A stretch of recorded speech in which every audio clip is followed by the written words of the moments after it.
মুজরিমুন, যারা মুজরিম, জালেম, কাফের, বেঈমান, আমার এই মাঠে তোমাদের কোনো জায়গা নাই, তোমাদের সাথে আমার কোনো কথা নাই, তোমার কোনো হিসাব নিকাশ আমি নেব না, আমার মাঠ এক্ষুনি ছেড়ে দিতে হবে। আল্লাহ বান্দার গুনাহগুলি নিয়ে জাহান্নামের ভিতরে নিক্ষেপ করে দাও, আমার বান্দারে আমি আল্লাহ মাফ কইরা দিলাম। এই গুনাহ মাপের দরকার আছে না নাই? তাইলে কি মসজিদে যাওয়া লাগবে না যাইব না? জোহরের সময় ইমাম সাহেব আর মুয়াজ্জিন সাহেব গ্রামের মসজিদগুলো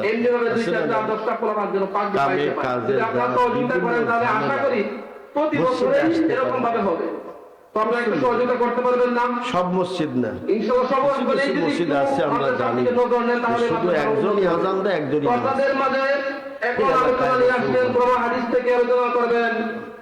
আছে না। হাজার হাজার মুসলমান মসজিদ মুখী হয় না, মসজিদে যায় না, সময় মতো নামাজ পড়ে না, আবার সভাপতি, সেক্রেটারি, সদস্য যারা আছে খুব ভালো করে নজর রাখে মুয়াজ্জিন সাহেব ঠিক মতো আজান দিল কি না। কথা ঠিক না? নিজে আয় না, নিজে আয় না, কিন্তু আজান শুনবো কয় মিনিট দেরি হয়েছে, পরের দিন আয় করবো কি ব্যাপার হুজুর 5 মিনিট পরে পরে আজান দিন কে? মাতবুরি রাগ করতেছেন? কয় কালকের আজানটা 5 মিনিট দেরি হলো কে? মানে হ্যাঁ তো সভাপতি হইছে, হ্যাঁ সেক্রেটারি হইছে, এর মাতাব্বরি দেখাইতেছে মুয়াজ্জিনের সাথে। ইমাম সাহেব কিছু করলে ধমক মারে না, সাবধান করে দিলাম, মসজিদের কোন খাদেমকে, খতিব, ইমাম, মুয়াজ্জিনকে ধমক দিয়ে কথা বলবেন না, জীবনের সমস্ত আমল ধ্বংস হয়ে যাবে। আপনি সভাপতি হতে পারেন, আপনি খতিবের মুয়াজ্জিন, মুসল্লি, ঠিক কিনা বলেন? প্রেসিডেন্ট হতে পারেন, আপনি খতিবের মুসল্লি, খতিবের পেছনে আপনার নামাজ আদায় করতে হবে। এখানে বাড়ায় কথা বললে আমল নষ্ট হয়ে যাবে। মসজিদ কার ঘর? আল্লাহ পাকের ঘর। যারা মসজিদে চাকরি করে আল্লাহর খাদেম, কথা ঠিক কিনা? তোমার বাবার খাদেম না, তুমি আইজা সকাইল নাই, ঠিক কিনা বলেন? তুমি আজকে আছো কালকে থাকবা না, তোমার মতো কত মাথা পড়ছই লাগেছে, ধমক দিয়া কথা বলতে চেষ্টা করবা না, সর্বনাশ হয়ে যাবে, নামাজ হবে না। সোজা কথা। কেউ যদি মনে করে ইমাম আমার আয়ত্তে থাকে, মাসের মাস আমি টাকা গনি, আমার টাকা বেতন খায়, এই বেটা আমার রায়তে থাকে, তাইলে তার নামাজটা জিন্দিগিতেও হবে না, এই ইমামের পিছনে তার নামাজ হবে না। বুঝতে কষ্ট হইতেছে কথা? খুবই সাবধান। সকলকে আমি সতর্ক করে দিচ্ছি আমার ভাইয়েরা, কারণ এত কষ্ট করে নামাজ পড়ে যদি পরকালে কিছুই না পান, একটু ভুলের কারণে এই ভুলটা করতে যাবেন না। কারণ খতিব, ইমাম, মুয়াজ্জিন অন্যায় করতেই পারে, ভুল হইতেই পারে, তারা ভুলের ঊর্ধ্বে নয়, ঠিক কিনা বলেন? ভুল তো হতেই পারে, ভুল হবে বিদায় হয়তো আপনি তাকে সংশোধন করে দিবেন, নাইলে পরামর্শ দিবেন, ভালো না লাগলে বলবেন বাবাজি আপনি আমার মসজিদটা ছেড়ে যান, অসুবিধা নেই। ধমকাবেন, গালি দিবেন, যা তা মানুষের সামনে বলবেন, এটা ঠিক না, এটা নিজের আমল নষ্ট হয়ে যাবে। ভালো না লাগলে ভালো করে তাকে বিদায় করে দেন, কোনো অসুবিধা নেই। ইমাম মুয়াজ্জিনের তো অভাব নাই দেশে, আছে না? আছে না? আছে। এটা আপনাদের শিক্ষার জন্য আমি বলছি। অনেকেই মনে করে এরকম, কারণ আমার কাছে এরকম অভিযোগ হাজার হাজার আছে, শত শত অভিযোগ আমার কাছে আছে। অনেক ইমাম মুয়াজ্জিন আমার কাছে দুঃখ প্রকাশ করে, বলে যে আমার মনে হয় আমি নাকি সভাপতির কামলা।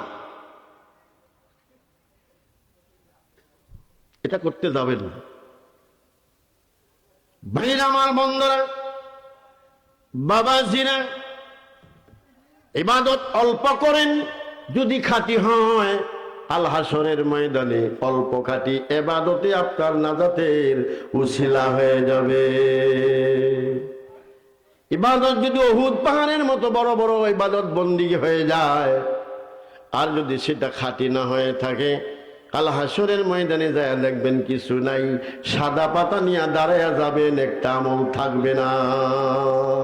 হায় হায় করে আফসোস করে চিল্লাইতে থাকবে হাসরের ময়দানে। আল্লাহর নবীজি একবার জীবনে আফসোস করেছেন সাহাবায়ে কেরামের সামনে, ও আমার সাহাবীরা রে, আমার কতগুলি উম্মতের জন্য বড় আফসোস লাগে। সাহাবায়ে কেরাম বলেন, ইয়া রাসূলুল্লাহ, ইয়া হাবিবাল্লাহ, কোন উম্মতের জন্য? কয়, শোনো শোনো, দুনিয়ার জমিনে অনেক দান সদকা খয়রাত ইবাদত বন্দেগী তাসবিহ তাহলিল কোরআন তেলাওয়াত তাহাজ্জুদ অনেক কিছু করে করে বিশাল ধরনের ইবাদতের পাহাড় জমায়া দিবে, কিন্তু এমন কিছু কাজ সে দুনিয়ার জমিনে করে ফেলেছে, মানুষের অন্যায় করেছে, মানুষের কলিজায় দুঃখ দিয়েছে, মানুষের হক নষ্ট করেছে। এই ধরনের কাজ করার কারণে হাসরের ময়দানে ওই মানুষটা অন্যের হক নষ্ট করার কারণে তার আমলগুলি দিতে দিতে দিতে দিতে দিতে দিতে শেষ পর্যায়ে তার কোনো আমল কাছে থাকবে না, একেবারে ফকির হয়ে যাবে হাসরের ময়দানে। আমি নবীর ওই সমস্ত উম্মতের জন্য বড় আফসোস লাগে। আল্লাহু আকবার বলে। নবী যে আফসোস করতেন। এই ধরনের মানুষ দুনিয়াতে আছে না নাই? আছে। লাখ টাকা দান করে মানুষকে জানায়, বোঝায় যে আমি অনেক বড় দানবীর। আছে না? করবেন না। হ্যাঁ, মানুষের সামনে দান করেন, অসুবিধা নাই, নিয়তটা ঠিক রাখেন, নিয়তটা ঠিক রাখেন, ইনশাআল্লাহ কাজে লাগবে। সেজন্য আমার ভাইয়েরা, বন্ধুরা, বাবাজিরা রে, অনুরোধ করে যাই, আখিরি জামানায় ঈমান রাখা বড় কঠিন হয়ে গেছে। বিভিন্ন ফিতনা ফাসাদ আমাদের ভিতরে ঢুকে গেছে, এইগুলির থেকে বেঁচে বেঁচে ঈমান রক্ষা করা বড় কঠিন হয়ে গেছে। কথা ঠিক কিনা? বাইরে আমার বন্ধুরা, মসজিদ বলছিলাম, মসজিদে গেলে বান্দার গুনাহ মাফ হয়, বান্দা যদি সঠিকভাবে আল্লাহর কাছে মাপ চাইতে পারে। এই ধরনের মাহফিলে যদি কেউ আসার জন্য নিয়ত করে, মিশকাত শরীফের হাদিসের মধ্যে বর্ণনা করা হয়েছে, নবীজি বলেন, আল্লাহর বান্দা যখন এই সমস্ত মাহফিলে আসার জন্য নিয়তটা করে, আল্লাহ বড় খুশি হয়ে যান। আল্লাহ বলেন, এ ফেরেশতারা, এই বান্দা আমার মাহফিলের মেহমান হইয়া গেছে। যেরকম আল্লাহু আকবার। আপনারা সবাই আল্লাহর মেহমান।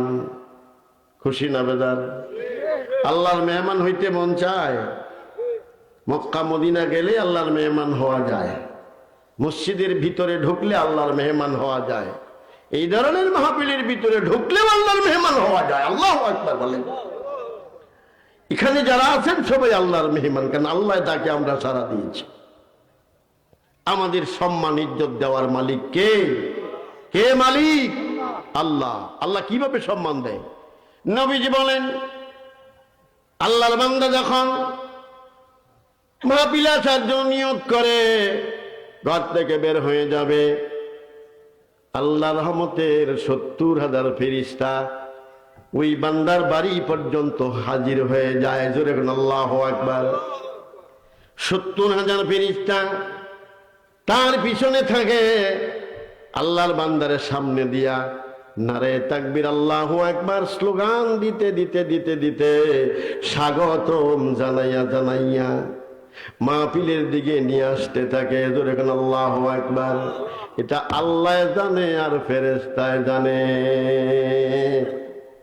দুনিয়ার কেউ দেখতে পারে না। নবীজি বলছেন, কথা সত্য নাকি? সত্য কিনা? বিশ্বাস করা লাগবে তো।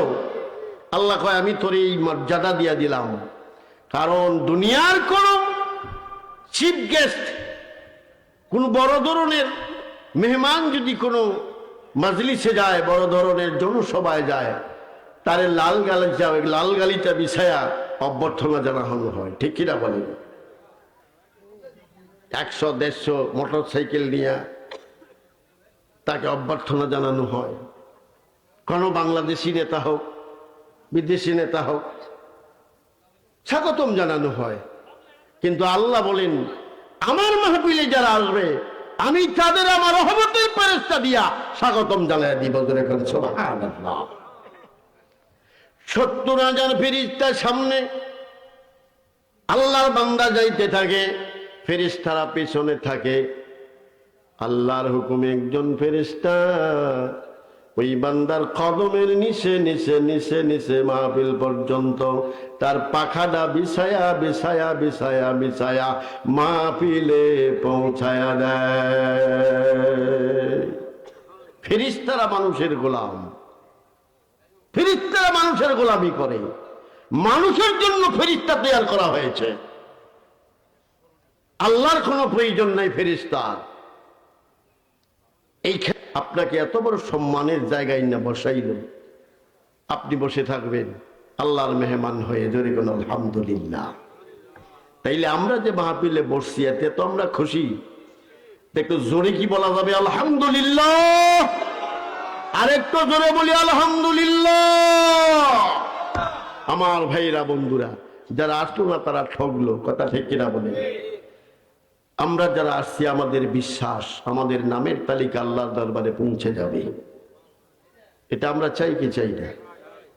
অমিয়া জীবনে কত মাহফিলে গেলেন, একটা মাহফিল যদি জীবনে কবুল হয়ে যায় এইটাই আপনার জীবনের সমস্ত গুনাহ মাফ করে জান্নাতি হওয়ার জন্য যথেষ্ট হয়ে যাবে। যেরকম আলহামদুলিল্লাহ, একটা মাহফিল যদি কবুল পেয়ে যায় এত কিছু লাগবে না। কেননা ভাইরা আমার বন্ধুরা, আল্লাহ রাব্বুল আলামিন হাসরের ময়দানে ঈমানদারদেরকে বাঁচানোর জন্য, মাফ করার জন্য আল্লাহ নিজে ওসিলা তালাশ করতে থাকবে। আল্লাহু আকবার। তিনটা দলে ভাগ হবে হাসরের মাঠ। আল্লাহ রাব্বুল আলামিন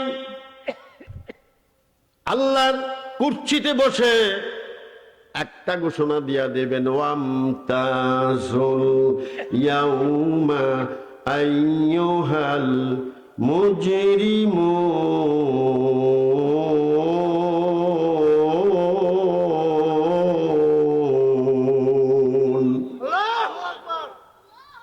আল্লাহ বিচারের কুরসিতে বসে হাকিম হয়ে একটা হুকুম দিবেন, হে বেঈমানের দলেরা, মুজরিমের দলেরা, যারা দুনিয়াতে আমাকে মানতে না, তোরা আমার হাসরের মাঠটা ছেড়ে দে। জোরে কন্যা সুবহানাল্লাহ। আল্লাহর হুকুম, মুমতাজুল ইয়াউম, আজকে যাও তোমরা আমার মাঠ ছেড়ে।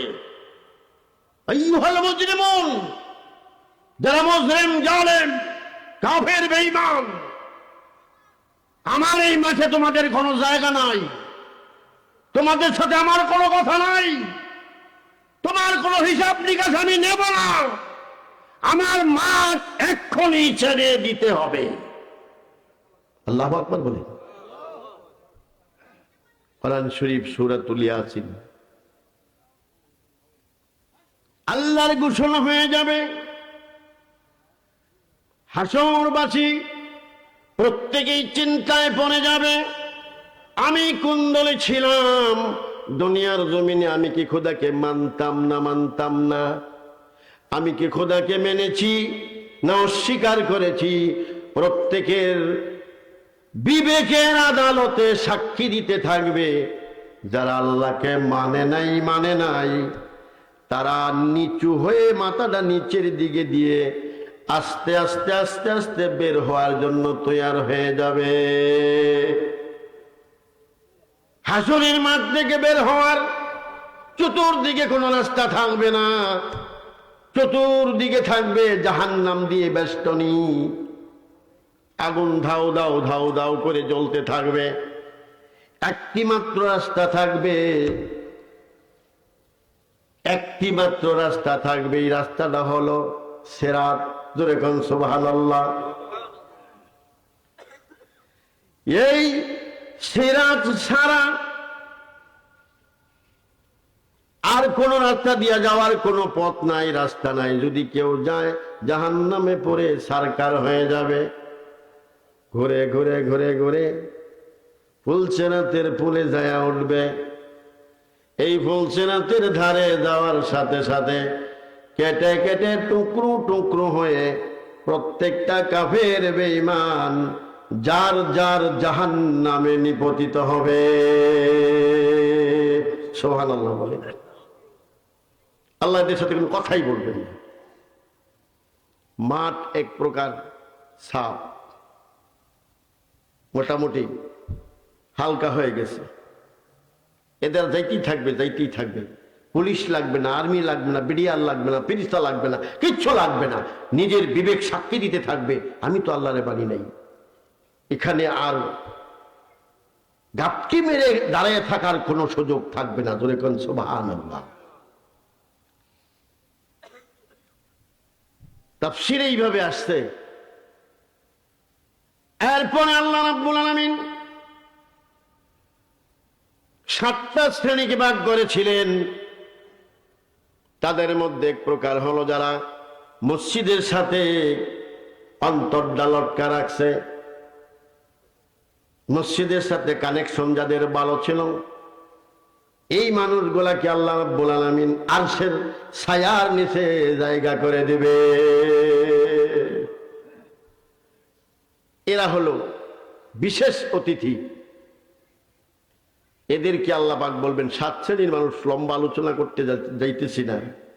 7 প্রকারের মানুষগুলার যেন থাকবে, বসায় রাখবে আরামে আয়াসে।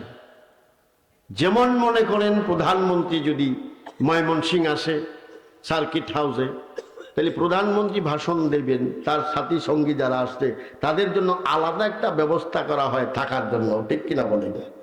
আলাদা ব্যবস্থাপনা থাকে না? তারা ওখানে বসে ঘুমায়, নাস্তা খায়, আরাম করে, আলাপ আলোচনা করে, ওইদিকে চলছে। আর এখানে বিশাল মাঠের মধ্যে প্রধানমন্ত্রী বক্তব্য দিয়া তারপরে যায় কয় চলো, চলে যাই, অর্থাৎ মাহফিল শেষ। ওই যারা ওইখানে বসা তারা বলবে কি যে হে এত তাড়াতাড়ি শেষ হয়ে গেল। হাসরের মাঠে আল্লাহ রাব্বুল আলামিন যাদেরকে আরশে আজিমের ছায়ার নিচে জায়গা করে দিবেন, 50,000 বছর পর্যন্ত হাসরের মাঠের বিচার হবে। ওই মানুষগুলি টের পাবে না। হঠাৎ করে আল্লাহর পক্ষ থেকে ঘোষণা চলে আসবে, উদখুলু হা বিসালাম। এ আমার বান্দারা, প্রিয় বান্দারা, মহব্বতের বান্দারা, যাও যাও যাও, তোমরা তাড়াতাড়ি শান্তির জায়গা আমার জান্নাতে পৌঁছে যাও। ওই আরশে আজিমের ছায়ার নিচে যারা বসেছিল কানাঘুষা করতে শুরু হয়ে যাবে, কানাকানি করতে শুরু হবে। আল্লাহ না বলছিল 50,000 বছর পর্যন্ত হিসাব নিকাশ হবে, হাসরের ময়দান সাজাবে। কিছুই তো দেখতে পারলাম না। একটু জোরে কোন আল্লাহু আকবার। তারা কানাঘুষা করবে। হাসরের মাটি তো দেখলাম না, বিচার কোন সময় হইল তাও টের পেলাম না। আল্লাহ সোজা বললেন যাও আমার জান্নাতে যাও। তারা আল্লাহ পাকের বিশেষ মেহমান। ধরে কোন সুবহানাল্লাহ। যারা মসজিদের সাথে সম্পর্ক ভালো রাখে, কোরআনের সাথে যারা সম্পর্ক ভালো রাখে, যুবক বয়সে যারা গুনার কাজ করে না, আল্লাহকে ভয় করে, ন্যায় বিচারক, ন্যায়পরায়ণ বাদশা, এই ধরনের মানুষগুলাকে আল্লাহ পাক বিশেষ একটা ব্যবস্থাপনার মাধ্যমে যত্ন সহকারে রেখে শান্তির মাধ্যমে বিনা হিসাবে আল্লাহর ওলিদের সাথে তাদের জান্নাতি হয়ে যাবে। সুবহানাল্লাহ। আল্লাহর ওলিরা থাকবেন এই দলে। ভাইয়ের আমার বন্ধুরা, এই জন্য বলি, আজকে হলো মাদ্রাসার পাগড়ি দেওয়ার পালা, কথা ঠিক কিনা বলেন?